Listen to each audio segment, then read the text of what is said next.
Jadi dalam 1 bulan terakhir kita dapat 2 kabar buruk yang viral skala nasional terkait kesehatan anak. Yang pertama kemarin kita dengar kasus ibu yang menggorok anaknya sendiri, dan yang kedua yang baru aja kejadian seorang ibu yang melempar bayinya ke dalam sumur. Nah, yang harus kita soroti pertama, boleh jadi loh kasus-kasus ini hanyalah puncaknya dari gunung es, yang mana di bawahnya ini boleh jadi ada kasus-kasus kekerasan terhadap anak yang dilakukan oleh orang tuanya tapi nggak terekspos ke media, dan selamanya mungkin kita nggak akan tahu. Apa yang mau saya bahas di vlog kali ini adalah mengenai kasus yang kedua.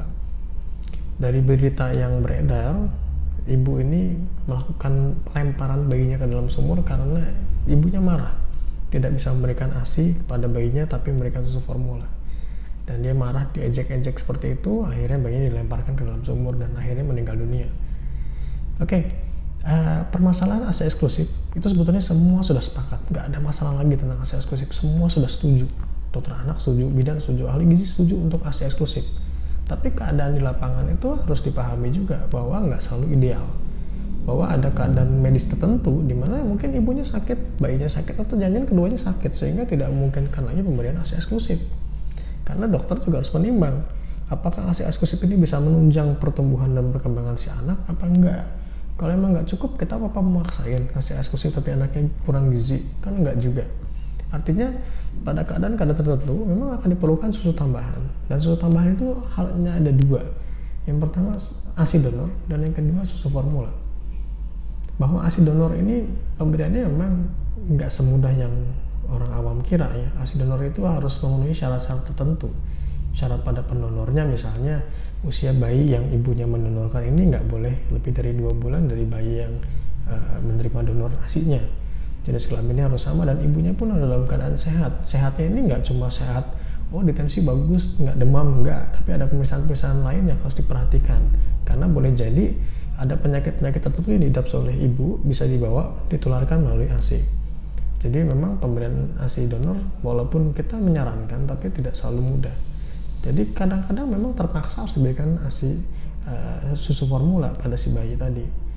Dan jika memang terdapat indikasi pemberian susu formula, pelajaran yang kita dapat adalah komunikasi medis, bahwa komunikasi ini penting sekali untuk disampaikan kepada keluarga maupun juga kepada pelayanan kesehatan di tingkat pertama. Jadi jangan sampai dokter di rumah sakit tahu banget nih kondisi si anak, tapi bidannya di sekitar rumahnya di posyandu kadarnya nggak tahu masalah si anak seperti apa, dan akhirnya melahirkan kesalahpahaman dan perundungan dan lain sebagainya. Salah satu alat komunikasi medis yang bisa kita pakai adalah buku KIA. Jadi selain dari berat badan, panjang badan, lingkar kepala, juga ada catatan pemeriksaan kesehatan anak yang nanti bisa diisi oleh dokter, oleh bidan dan tenaga kesehatan yang memeriksa ketika seorang anak memang perlu diberikan susu formula tadi. Jadi ada alasan medisnya apa, berat badannya berapa, tanggal berapa diperiksa, kenapa perlu diberikan susu tambahan, dan sampai kapan, kemudian kapan harus kontrol lagi. Ini semua tercatat di buku KIA dan ini bisa jadi alat komunikasi medis yang digunakan.